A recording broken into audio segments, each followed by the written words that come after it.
టాలీవుడ్ యూత్కు చక్కటి గుర్తుగా నిలిచిన హ్యాపీ డేస్ సినిమా నుంచి గుర్తుకు వచ్చే పాత్రలో ఒకటి అప్పు. టామ్ బాయ్ లుక్తో ప్రేక్షకులను ఆకట్టుకున్న ఈ పాత్రధారి అసలు పేరు గాయత్రీరావు. తాజాగా ఆమెకు సంబంధించిన కొన్ని ఫోటోలు సోషల్ మీడియాలో వైరల్ అవుతున్నాయి. ఈ ఫోటోలు చూసిన నెటిజన్లు హే అప్పు, ఇది నువ్వేనా అంటూ ఆశ్చర్యపోతున్నారు. గతంలో చేసిన క్యారెక్టర్కు పూర్తిగా భిన్నంగా ఆమె నూతన లుక్లో దర్శనమివ్వడం అందరినీ ఆకట్టుకుంటోంది.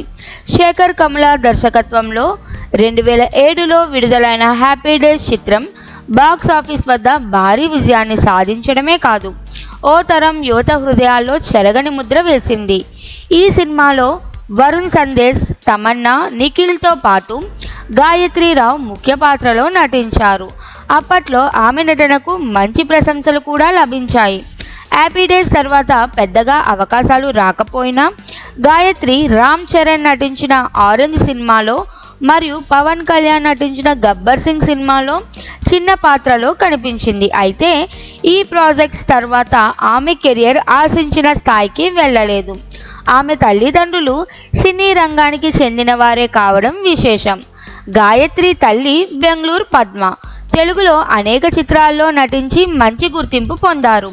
కొంతకాలం పాటు పరిశ్రమలో కొనసాగిన గాయత్రి ఆ తర్వాత పెళ్లి చేసుకొని సినిమా రంగానికి దూరమైంది. సోషల్ మీడియా నుంచి గాయత్రి ఎంతో కాలంగా గ్యాప్ తీసుకుంది. అందుకే ఆమె తాజా ఫోటోలు చూసిన అభిమానులు ఆశ్చర్యానికి లోనవుతున్నారు. ప్రస్తుతం ఈ ఫోటోలు నెట్టింట్లో వైరల్ అవుతూ నాస్టాల్జిక్ కామెంట్లతో నిండిపోతున్నాయి. ఇదే అప్పునా, చాలా బాగుందే, మళ్ళీ సినిమాలో కనిపిస్తే బాగుంటుంది అంటూ నెటిజన్లు స్పందిస్తున్నారు.